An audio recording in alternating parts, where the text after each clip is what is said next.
Ici Radio Courtoisie, la radio libre du pays réel et de la francophonie. Vous écoutez le libre journal de la Résistance, dirigé par Gérard Marin, assisté de Nicole, diffusé en direct mercredi 26 août 2015, de 18h à 21h. Il est diffusé en différé jeudi 27 août 2015, dans la nuit, de 2h à 5h, dans la matinée, de 7h30 à 10h30, et puis à la demande sur le site internet de Radio Courtoisie. Ce libre journal est réalisé par Benoît. Vous pouvez intervenir au cours de cette émission par téléphone au 01 46 51 00 85 ou par télécopieur au 01 46 51 21 82 ou par courrier électronique à courtoisie@radiocourtoisie.fr. Eh bien, merci, chère Nicole, qui a assuré avec brio le remplacement de mon assistante habituelle, Michel, et je dis aussi un grand merci à Benoît, à la technique. Amis auditeurs et fidèles amis de Radio Courtoisie, vous savez combien je suis heureux, sincèrement heureux, très heureux de vous retrouver toutes les 4 semaines à l'écoute de mon libre journal de la Résistance française. Je suis très heureux comme d'habitude cette fois, mais aussi très éprouvé, très affecté par la disparition, très affecté, comme toute la grande famille de Radio Courtoisie, par la disparition brutale et si prématurée de mon confrère et ami Emmanuel Ratier. Vous le savez bien, ça a été une perte considérable pour Radio Courtoisie et pour toute la résistance française. Mais nous en reparlerons avec notre ami le Marquis en seconde partie d'émission. Bonsoir. Voilà, maintenant nous allons parler du programme et des invités de ce libre journal. Philippe Gibelin, président de la France rebelle, et Pierre Cassin, porte-parole de Riposte laïque, 2 mouvements de combat contre la police de la pensée, vont nous dire à propos des invasions allogènes de l'Europe et de l'expansion islamique ce que nous cachent les médias aux ordres. Ensuite, Madame Claude Meunier-Berthelot, dont les ouvrages très documentés sur la déconstruction de l'enseignement, le massacre de l'école ont fait mouche, nous révélera ce que réserve à nos enfants pour la prochaine rentrée scolaire le nouveau plan de Madame Naja Vallaud-Belkacem, les poisons socialistes injectés aux primaires comme au collège. En seconde partie d'émission, Jean Descartes, qu'on ne présente plus, commentera l'actualité avec sa lucidité et son brio aussi habituel. Le Marquis nous rapportera des impressions étonnantes d'un récent voyage à Berlin et votre serviteur, Gérard Marin, vous proposera sa chronique « Un Français parle aux Français ». Et bien sûr, je viens de le dire, nous ne manquerons pas de saluer à notre tour la mémoire d'Emmanuel Ratier, dont la disparition prématurée nous a profondément, je le répète, peiné et consterné, et un peu déstabilisé, il faut bien le dire. Alors, Philippe Gibelin, vous êtes le président de l'association La France Rebelle, NCI. NCI, c'est nationalité, citoyenneté, identité. Un réseau de résistance identitaire qui se bat, comme nous, pour la défense, pour la survie de notre patrie française, c'est-à-dire contre sa soumission aux valets du mondialisme et de l'islamisme qui veulent détruire plus que sa culture, son histoire, son identité, son existence même. Eh bien, je vous dis un grand merci d'être venu parler aux auditeurs de Radio Courtoisie de votre mouvement, de vos motivations, de vos actions, de vos campagnes. Et vous rentrez aujourd'hui même de Hongrie, où vous avez aidé, avec je pense quelques amis, de courageux frontaliers hongrois à fermer la porte à l'invasion des immigrés illégaux, que les médias, on le sait bien, appellent les migrants. Car c'est là une des voies de passage, une des voies d'accès au reste de l'Europe. Donc, vous avez voulu prendre le problème en amont. Exactement. Alors, merci à vous tous et merci à Radio Courtoisie de m'accueillir. Je suis très heureux d'être parmi vous, de pouvoir effectivement expliquer que les médias habituel parle bien sûr de l'arrivée des immigrants illégaux et clandestins par l'Italie principalement, ou par l'Espagne, mais on en parle moins, mais il y en a quand même toujours qui passent. L'Italie, c'est l'île de Lampedusa. C'est l'île de Lampedusa, après, essentiellement. Et l'on nous dit qu'il y a eu 180 000 personnes qui sont arrivées depuis le début de l'année. Eh bien, sachez, mesdames et messieurs, que pendant cette même période, il est arrivé autant en Hongrie, à travers la frontière de la Serbie. Et cela, on n'en parle pas. Ça fait déjà le double. Et il y en a encore autant qui sont arrivés par la frontière grecque, par la frontière turque en Grèce. Ça veut dire que on est devant en effet une situation qui devient dramatique. Les Hongrois et les pays de l'Est pensaient que ils étaient un petit peu à l'abri et que seuls les pays dits de l'ancienne Europe de l'Ouest étaient soumis à cette arrivée potentielle. À cette invasion, n'ayons pas peur des mots. Hein. Alors, on peut dire, je dirais que ce n'est pas le point de vue auquel on se place. Incontestablement, si on se place du côté de ces gens, on se rend bien compte qu'il y a trois phénomènes. Il y a d'abord l'exploitation de ces malheureux par des passeurs qui exploitent ces gens et qui leur volent tout leur argent pour les faire venir ici, qui leur font vendre leur maison et leurs biens, ce qui fait qu'ils n'ont pas d'espoir de retour. C'est bien pour ça qu'ils veulent à tout prix, une fois qu'ils sont là, y rester. Deuxièmement, c'est vrai que les médias, l'Internet et les réseaux sociaux amplifient de manière forte l'arrivée de ces gens-là qui peuvent communiquer immédiatement à ceux qui sont restés chez eux, comme quoi ils sont bien. J'étais jeudi à la fête nationale hongroise et pour aller faire celle dont je vais parler ensuite. Et il y avait donc la fête nationale, un grand feu d'artifice sur les bords du Danube.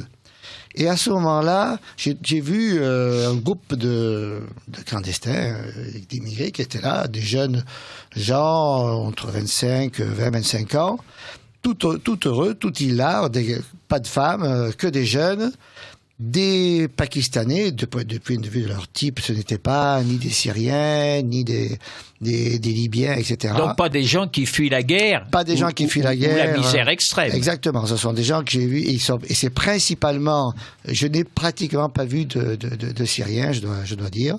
Je ne dis pas que je suis spécialiste de pouvoir reconnaître les gens, mais à la façon de s'habiller, etc. Je crois à peu près quand même reconnaître les types d'appartenance culturelle.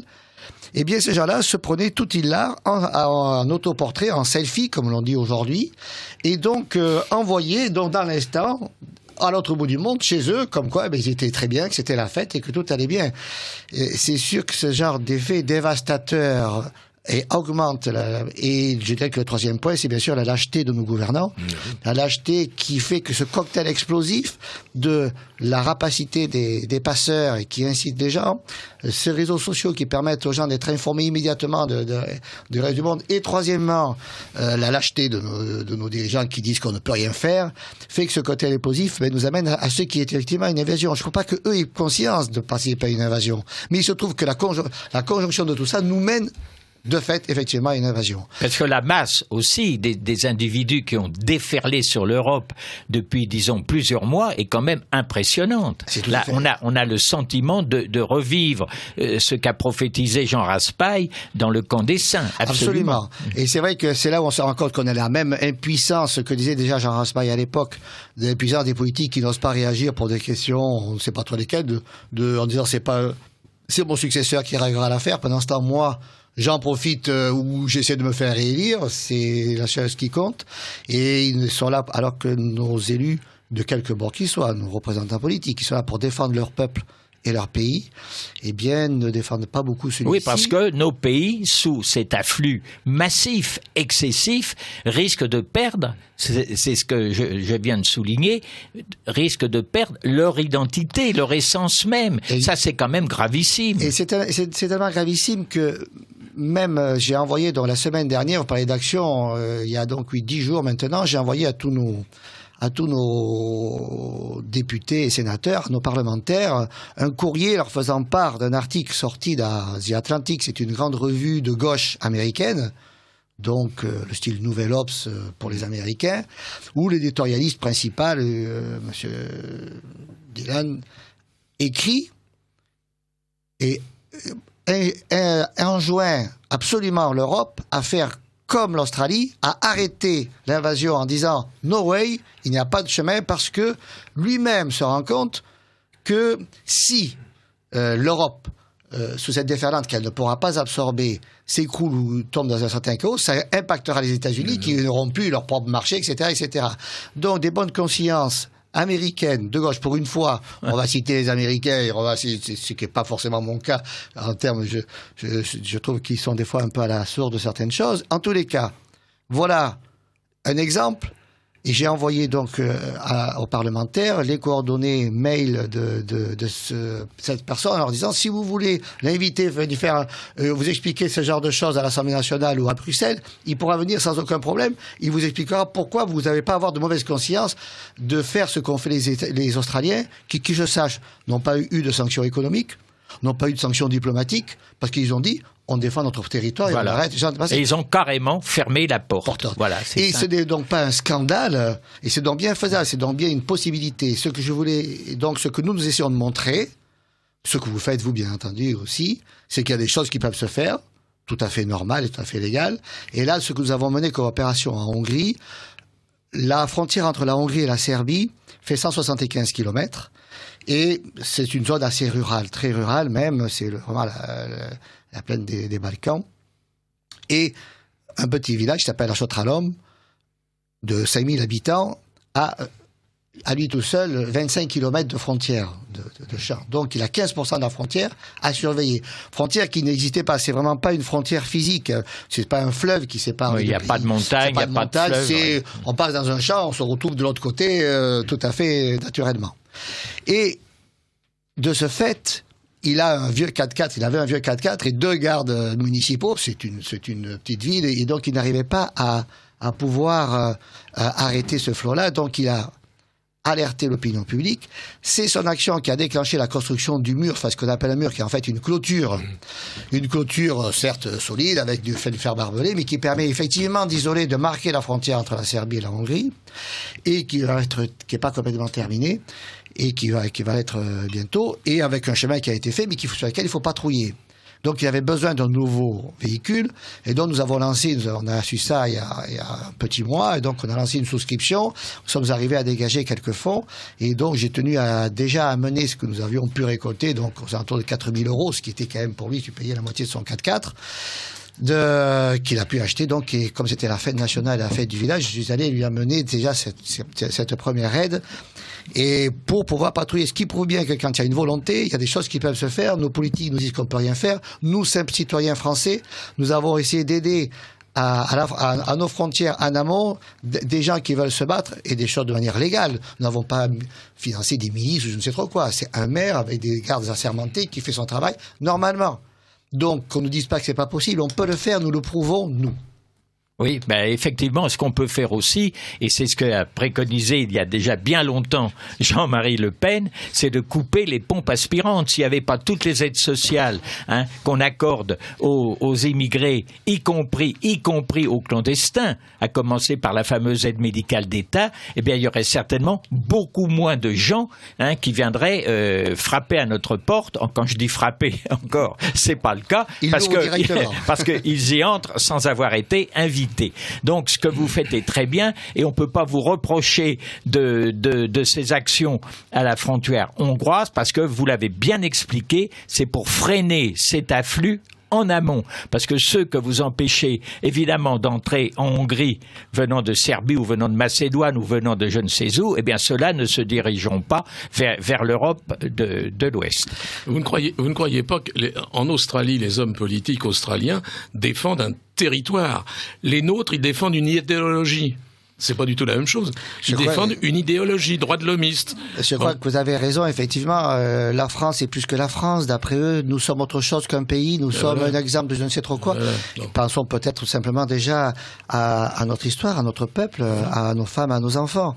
Ce que je disais quand j'ai fait le discours que j'ai pu faire dans ce village, je disais, bien sûr que nous sommes émus par la détresse de ces gens qui peuvent arriver, mais nous sommes encore plus émus et encore plus ébranlés par la détresse des gens de chez nous qui se font piller par ces gens qui arrivent, de voir qu'il y a des familles de chez nous qui attendent un HLM ou un appartement et qui voient des gens qui sont en situation illégale qui passent devant eux. Voilà, la préférence étrangère.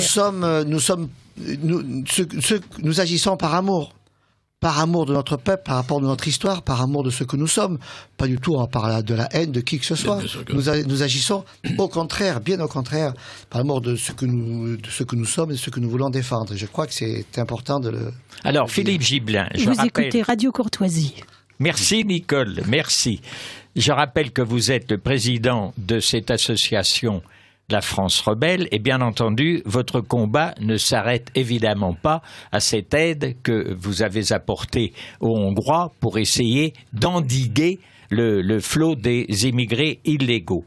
Alors, aux auditeurs de Radio Courtoisie, citez quelques-unes des autres initiatives que vous avez prises récemment pour contrer les dangers mortifères qui nous menacent, pour réveiller les Français qui ne veulent pas voir et les amener à réfléchir. J'ai notamment vu cette campagne de cartes postales qui n'est pas anodine, hein, ça peut faire sourire.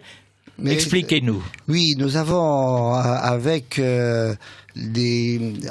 Laurent Ozon qui a lancé une action sur la remigration en disant non seulement il faut les arrêter, mais il faut les aider à revenir chez eux, ce qui me paraît là aussi l'étape suivante, mais de manière là aussi avec du respect des gens et en ne faisant pas, encore une fois, il n'y a pas de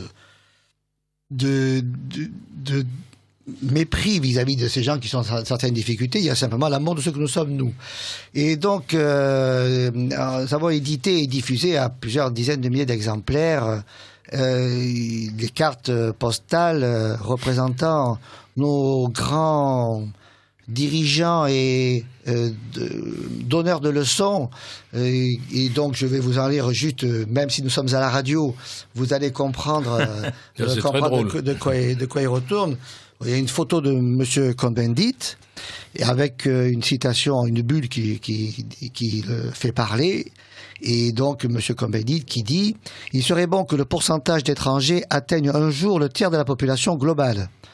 La barque est loin d'être pleine, elle est même trop vide. » Voilà ce que dit monsieur. Et donc, en dessous, sur sa photo, nous avons mis « Immigré, bienvenue chez moi ». Et avec « Vous êtes immigré sans domicile », eh bien, Daniel Cohn-Bendit vous invite à habiter dans sa loge. La même chose pour monsieur Sarkozy. Pendant qu'il était ministre de l'Intérieur, puis président de la République, Nicolas Sarkozy a attribué la nationalité française à 1 396 000 immigrés.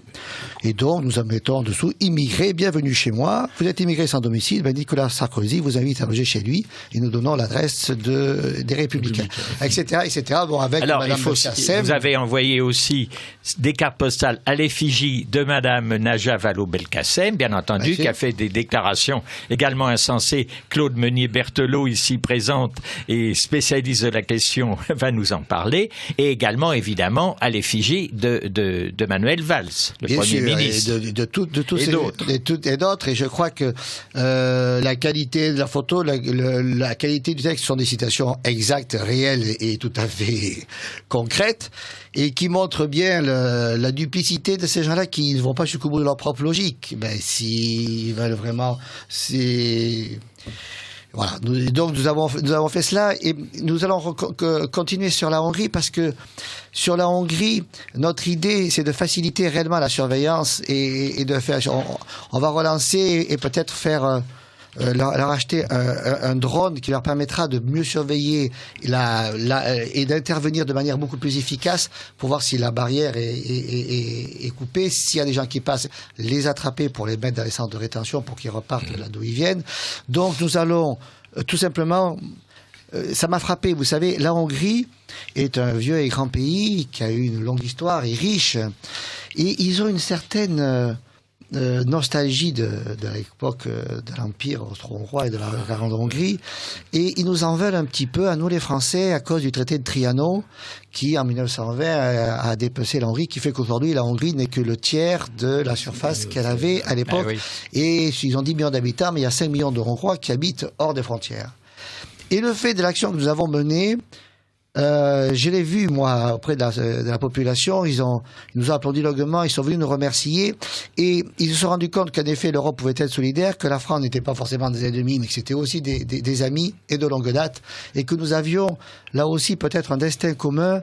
Et je crois que nos actions que nous avons essayé de mener, c'est non seulement défendre l'identité française, bien entendu, l'identité de ce que nous sommes, mais de montrer que toute l'Europe est concernée, et que nous n'échapperons pas parce que nous avons effectivement des racines communes, qu'elles soient culturelles, linguistiques, les européens, etc., etc. Enfin, tout ce que nous connaissons tous, je pense que... Et des racines chrétiennes. Des racines chrétiennes, et même au-delà, les racines gréco-romaines, oui, qui sont encore plus larges. Bien sûr. Et donc, je crois que tout cela peut donner la possibilité d'un réveil des peuples, ce qu'avait demandé un petit peu Dominique Vénère dans son acte d'il y a 2 ans, en disant, pourvu que mon geste puisse réveiller les peuples, qui se rendent compte qu'il y a une vraie urgence pour nous tous et pour vous tous. C'est le problème numéro 1, réveiller les peuples. Voilà, donc on va essayer de le faire en montrant que des actions, même si on est français et que nous aimons notre pays, nous sommes capables d'aller au-delà pour l'intérêt supérieur de ce que nous sommes. Alors à ce propos, ça peut aider, je pense, j'espère, à une prise de conscience. À ce propos de réveil, Philippe Gibelin, avez-vous eu des retombées, de bonnes retombées à cette drôlatique campagne des cartes postales où vous donnez les meilleures adresses d'accueil aux immigrés illégaux? Est-ce que je peux donner une anecdote qui s'est passée à ce micro à propos des cartes postales? L'histoire des immigrés, c'est pas si récent que ça. Il y a pas mal d'années, Madame Edmond de Charleroux avait pleuré sur les premiers immigrés qui arrivaient. Et Madame Charleroux, à Marseille, habite une propriété sublime, on peut faire du camping, etc. À ce même micro, là où est assis Monsieur Marin, eh bien, Serge de Beketch, ici, avait donné les codes, le plan d'accès de la maison de Madame Edmond de Charleroux en disant, n'allez même pas envahir la maison, mais vous pouvez planter vos tentes dans le parc. Et dans le libre journal papier de Serge de Beketch, on avait fait le plan, etc. Elle a jamais réagi, mais voilà, je voulais rappeler que l'idée des cartes postales, c'est formidable, mais malheureusement, il y a déjà longtemps que ça existe. Alors j'espère, moi, que cette campagne des cartes postales ont produit dans l'opinion totalement désinformé, il faut bien le dire, à part par Radio Courtoisie, les documents que vous avez publiés. Il y a une chose aussi qui m'a beaucoup frappé dans les informations que vous distribuez, que vous faites connaître, la réinformation que vous opérez, comme nous nous efforçons de le faire à Radio Courtoisie. Vous avez montré sur les bateaux de l'Exode des djihadistes potentiels mêlés aux réfugiés, parce qu'il y a un certain nombre de réfugiés authentiques, mêlés aux réfugiés qui jettent froidement par-dessus bord des chrétiens. Ça, c'est épouvantable. C'est-à-dire que le terroriste islamique n'utilise pas que la bombe ou la Kalachnikov. Il est certain que quand j'étais en Hongrie, j'ai discuté avec quelques immigrés et quelques clandestins. Et alors, on leur demandait, mais qu'est-ce que vous pensez de cette construction de ce mur? Comment vous vous sentez de venir dans un pays où on construit un mur pour vous empêcher de rentrer? Et certains d'entre eux, qui avaient effectivement c'était pas des Sri Lankais ou c'était pas des Pakistanais ou des gens du Bangladesh, disaient, mais nous sommes tout à fait d'accord pour ce mur. Nous sommes des vrais réfugiés et nous vous garantissons qu'il y a des gens qui passent qui ne sont absolument pas des réfugiés politiques ou de zones de guerre.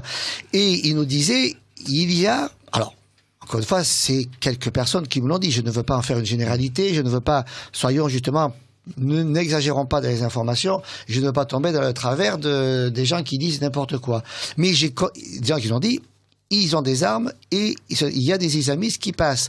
Alors, Monsieur Valls prend des mesures liberticides pour nous écouter, nous les uns et les autres. Il n'écoutera pas ces gens-là et pourtant, eux, c'est par là qu'ils rentrent. S'il veut vraiment lutter contre le terrorisme, il y a peut-être d'autres mesures à prendre, ou au moins pas celles qu'il a prises, qui servent pour l'instant, me semble-t-il, plutôt à surveiller des gens comme nous, plutôt à s'occuper de ce qui se passe vraiment. Là, c'était il y a 2 jours, dans un des parcs de Budapest, parce que c'est la saison touristique. Budapest est une ville capitale, magnifique, très belle et magnifique. Et donc, c'est vrai que ils évacuent quelque peu le centre-ville. Et donc, la police a évacué, a chassé, elle même pas a chassé un petit peu, et en partant rapidement, ils ont laissé des sacs, ils ont trouvé des sacs avec des munitions, des paquets de munitions. Il n'y avait pas d'armes, mais s'il y a des munitions, les armes sont bien quelque part. Et ça, je crois qu'il faut en avoir conscience, c'est qu'effectivement, c'est aussi une voie d'accès potentielle pour certaines personnes qui m'ont dit, Et ça, moi, ça, je l'ai vu, des immigrés qui étaient ensuite en ville, qui étaient attablés aux terrasses des cafés, qui avaient de l'argent. Comme chez eux. Et qui refusent la nourriture des associations gauchistes qui leur donnent à manger parce que c'est pas halal, que c'est pas ce qu'il leur faut. Ils ont de l'argent, et certains nous ont dit, mais ils ont de l'argent parce que c'est Daesh qui leur a donné de l'argent. Alors, encore une fois, je livre l'information avec les guillemets qu'il faut, puisque je ne veux pas non plus faire... Pas d'amalgame. Mais c'est quand même quelque chose qui se dit et qui existe à Budapest. Alors, on va en avoir confirmation dans un instant avec Pierre Cassin de Riposte Laïque qui a des informations très très bien documenté sur ces sujets. Voilà. En tout cas, Philippe Gibelin, je vous dis une chose, continuez le combat. Hein.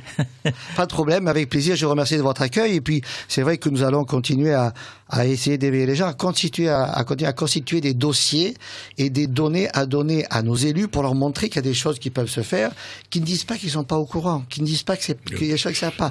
Bien sûr qu'ils savent, mais en l'ayant écrit, en ayant transmis, avec les traces de quand on a envoyé, etc., je crois que nous arriverons au moins à ce que nos concitoyens sachent qu'ils n'ont vraiment pas de vergogne.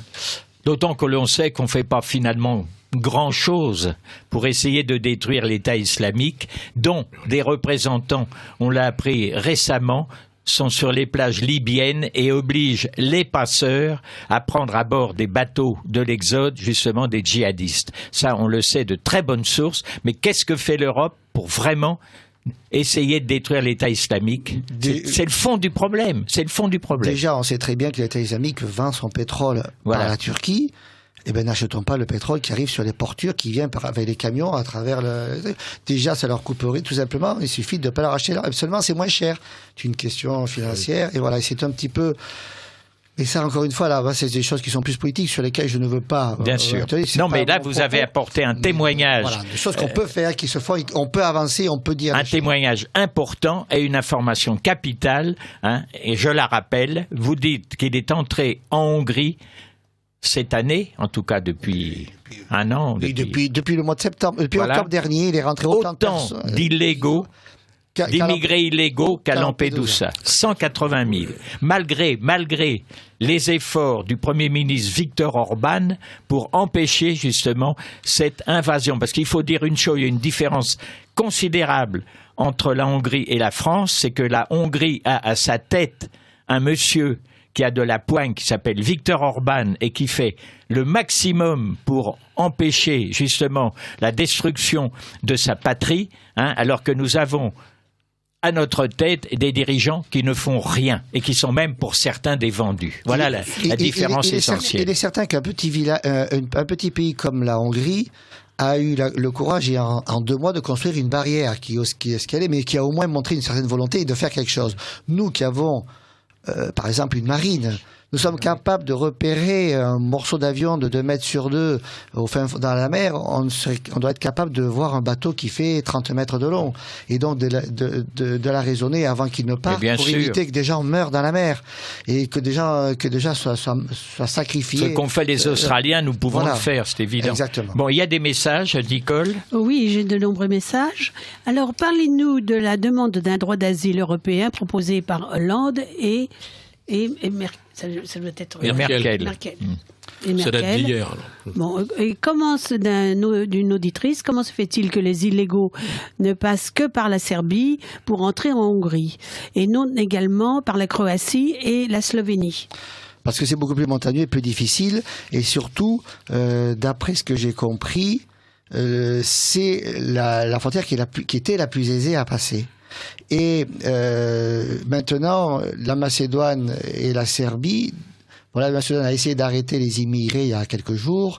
Ils ont cédé, ils ont affrété des trains, ils les ont mis dans des trains, ils ont fait traverser toute la Macédoine pour les envoyer en Serbie, qui va donc les envoyer sur la frontière hongroise. Voilà. Il se trouve qu'on a une invasion qui vient de la conjonction des choses. Mais voilà. En tout cas, si la submersion continue, on va tout droit vers des problèmes gravissime. Alors je pense que un auditeur, je pense qu'une bonne partie de ces émigrés sont financés par l'État islamique. Il semble bien portant. Il suffit de voir les images à la télévision. Le Secours islamique les reçoit avec plaisir. Oui, ce ne sont ni des miséreux ni des gens qui viennent de quitter un pays en guerre. D'un auditeur, bravo, très belle émission. Le seul pays au monde qui se défend face à l'islam, c'est Israël, qui a 1000 fois raison d'employer la force face au Hamas et au Hezbollah. Avec l'Australie, c'est le seul pays qui expulse les clandestins.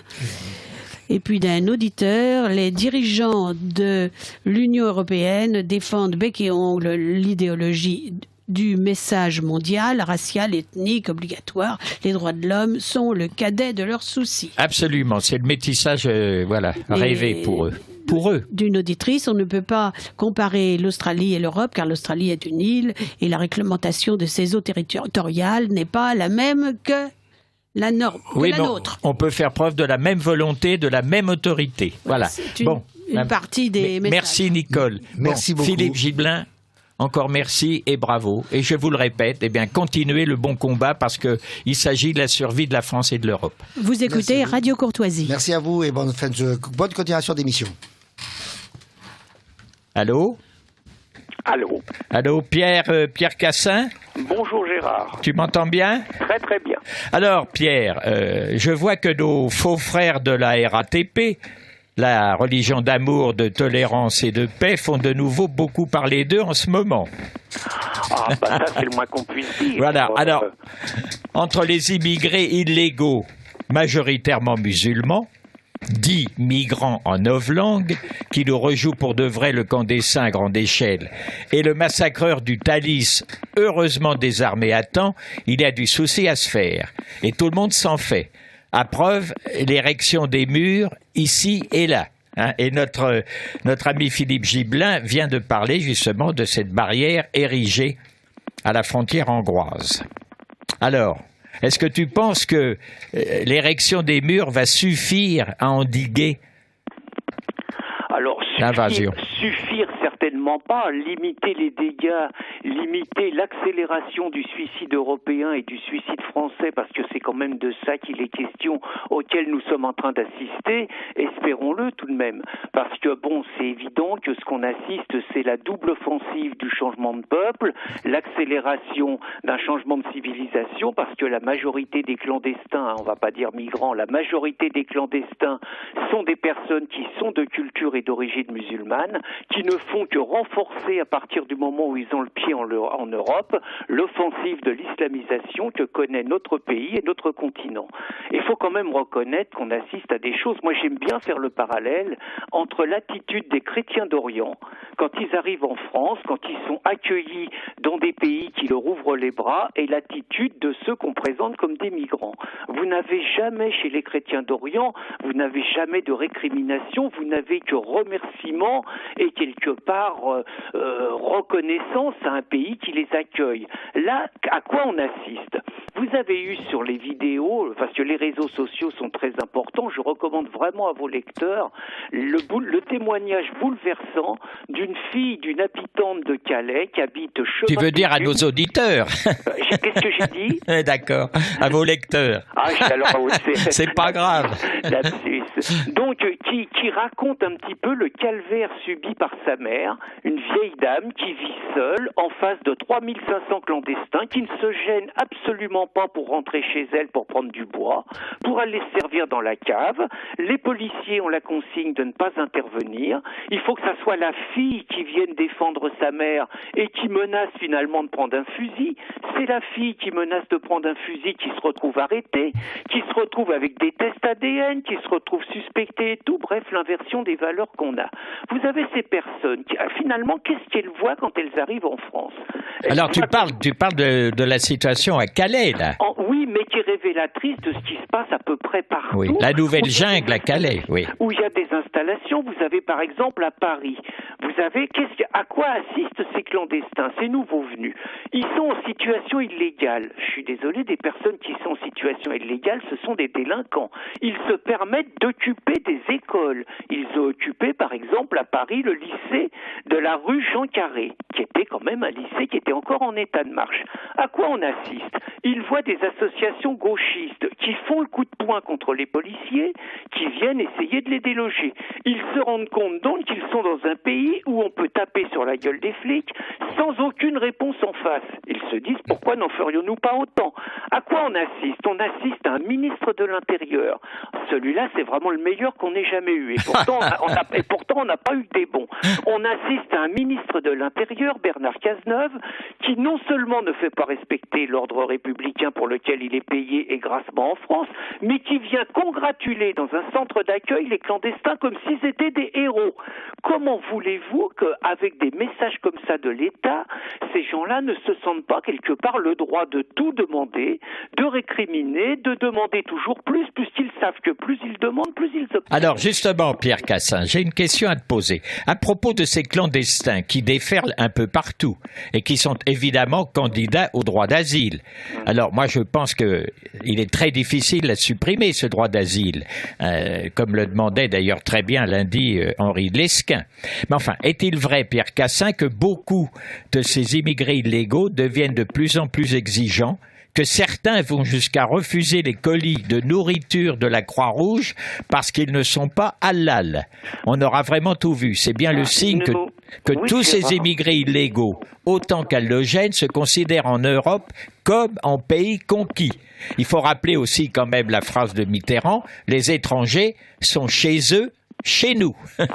Nous avons, justement, parce que nous avons des réseaux importants, à force, on a quand même fait les assises internationales sur l'islamisation de nos pays, ça nous donne quand même un petit peu des informations sur ce qui se passe en Europe. L'exemple que tu cites, Gérard, ça s'est passé en Macédoine, ça s'est passé il y a 2 jours, et vous avez ce spectacle hallucinant de policiers, déjà des policiers qui sont réduits à porter les cartons de la Croix-Rouge. Donc vous voyez à quoi sert la police dans les pays occidentaux, c'est quelque part les porteurs de cartons pour des gens qui sont en situation irrégulière. C'est plus les porteurs de valises. Ah non. Et vous avez ce spectacle, Gérard, ce spectacle hallucinant.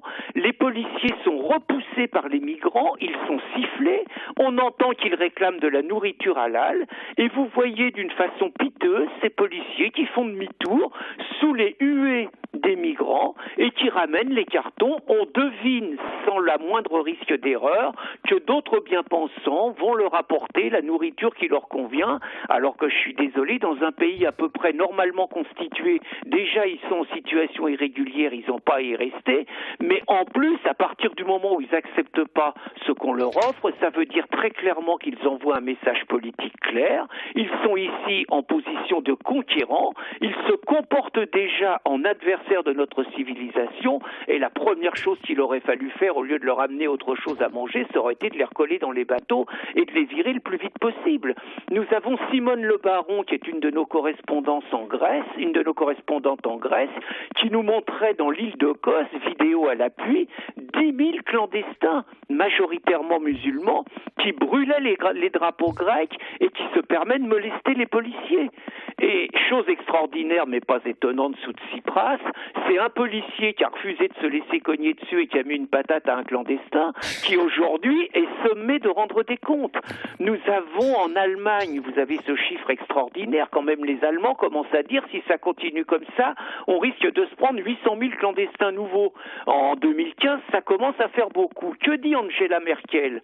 Angela Merkel dit, le vrai problème, c'est ce qu'elle appelle l'extrême droite. La place de l'extrême droite n'est pas dans la rue, puisqu'il y a des Allemands qui protestent contre ça. La place de l'extrême droite est en prison. Bonne nouvelle, la sympathique Angela Merkel vient d'être conspuée et traitée de traîtresse par des manifestants alors qu'elle allait, tel un vulgaire Cazeneuve, saluer des clandestins dans une région de la Saxe. Donc, nous avons un ensemble de témoignages. Vous avez en Italie, alors qu'ils sont logés dans des hôtels sympathiques, des clandestins qui jettent des matelas par la fenêtre parce qu'il y a des femmes dans l'hôtel. Vous avez en Suisse le témoignage extraordinaire publié par nos amis les observateurs, où vous voyez un musulman clandestin qui raconte qu'il peut faire le bonheur des Suissesses de 47 ans, alors on ne sait pas pourquoi 47 ans, en disant clairement qu'il est capable de les baiser et de leur faire du bien. Enfin, vous voyez quand même ensemble de messages qui sont des messages extrêmement... C'est hallucinant. Alors, je pense, Pierre Cassin, que le ras-le-bol des habitants de ce que Serge de Beketch appelait joliment les territoires occupés, parce que c'est de cela qu'il s'agit aujourd'hui. Une partie de l'Europe devient des territoires occupés. Je pense que le ras-le-bol quand même des habitants, des indigènes, c'est le cas de le dire, va finir par exploser, parce que ça peut pas durer. On peut pas subir indéfiniment la loi de ces étrangers qui sont entrés chez nous sans y avoir été invités.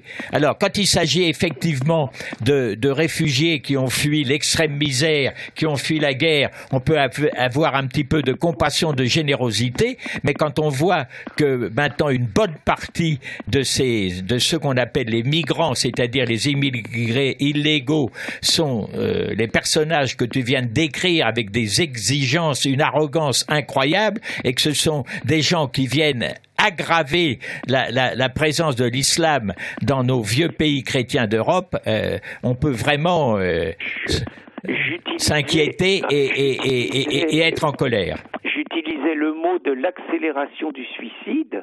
On est réellement dans cette situation. Avec, c'est très clair, et Philippe Gibelin le disait très bien, les gens qui nous gouvernent prennent des dispositions contre les résistants. Contre les Français. Pas du tout contre ceux qui viennent chez nous pour ne pas respecter les règles et les lois de nos pays, contrairement aux chrétiens d'Orient dont je soulignais l'attitude exemplaire dans ces périodes. Moi, je me pose la question. Nous, par exemple, nous avons, au lendemain des assassinats de Charlie Hebdo, nous avons proposé 2 rassemblements pour rendre hommage à toutes les victimes, pas seulement ceux de Charlie Hebdo, toutes les victimes des crimes islamistes depuis des dizaines d'années en France. Nous avons été interdits 2 fois par le sinistre Cazeneuve. Je ne suis pas convaincu quand on voit l'attitude d'Angela Merkel en Allemagne qui ne cible que ceux qui refusent finalement l'invasion que subissent les Allemands. Je ne suis pas certain, j'entendais Philippe Gibelin parler de ce que fait Laurent Ozon, je ne suis pas certain, et pourtant il faudrait le faire, que si nous commençons à organiser des rassemblements, des manifestations de protestation contre l'invasion migratoire et l'accélération de l'islamisation de notre pays, je suis certain d'une chose, c'est que nous aurons des contre-manifestants de ce qu'on appelle les sans-papiers soutenus par les gauchistes, et je suis pas certain que les policiers, que les autorités françaises autoriseront ces rassemblements avec l'alibi classique du trouble à l'ordre public. Par contre, il y a une impunité totale sur notre sol pour ceux qui violent ouvertement nos lois. Eh oui. Bon, écoute, Pierre, tout ça est désastreux. Tout ça est absolument désastreux et évidemment, l'ensemble des Français, enfin ceux qui ont ouvert les yeux, se demandent avec angoisse, mais qu'est-ce qu'on peut faire ? Qu'est-ce qu'on peut faire ? C'est le fond du problème, En tout cas, ce qu'il est possible déjà de faire, c'est de s'informer, d'écouter les médias qui disent la vérité, de se brancher sur les sites comme celui de Riposte laïque que tu animes avec Christine Tazin, qui apporte des informations vraies sur la situation réelle de l'Europe qui est en train de se faire assiéger. Et c'est le moment aussi de recommander peut-être à nos auditeurs la lecture de ce livre dont j'espère qu'il ne sera pas aussi prophétique que l'ouvrage de Jean Raspail, Le camp des saints, de ce livre qui s'intitule Le Mur, dont l'auteur est un avocat niçois, Olivier Arnaudec, et qui, ma foi, prévoit le partage de la France en 2023 entre une partie restée française et une partie soumise à l'islam radical. Je crois que c'est un livre qui donne à réfléchir. Alors, il y a un tiers dans ce livre, Gérard. Il y a un tiers, le tiers du Sud. Donc vous, à Radio Courtoisie, vous êtes sauvés, vous restez malgré tout sous les lois laïques, les lois françaises et tout, mais le tiers du Sud passe sous les lois islamistes. Effectivement, c'est le cauchemar de cet ouvrage qui, espérons-le, ne sera pas aussi prophétique que celui de Michel Houellebecq. C'est un petit peu le même thème, mais en même temps, le problème, c'est que c'est pas du tout des prévisions totalement stupides et totalement irréalisables. Maintenant, il faut travailler, il faut réfléchir aux moyens d'arrêter cette submersion de l'Europe. Alors la proposition de notre ami et président Henri de Lesquen, il faut supprimer le droit d'asile. Bon, elle est très bonne, mais alors on se heurte à des obstacles juridiques. Il faut voir comment on peut faire sauter ces obstacles. Je pense que l'objectif numéro 1 des résistants français, c'est de voir comment concrètement on peut mettre un terme à cette invasion qui va nous tuer.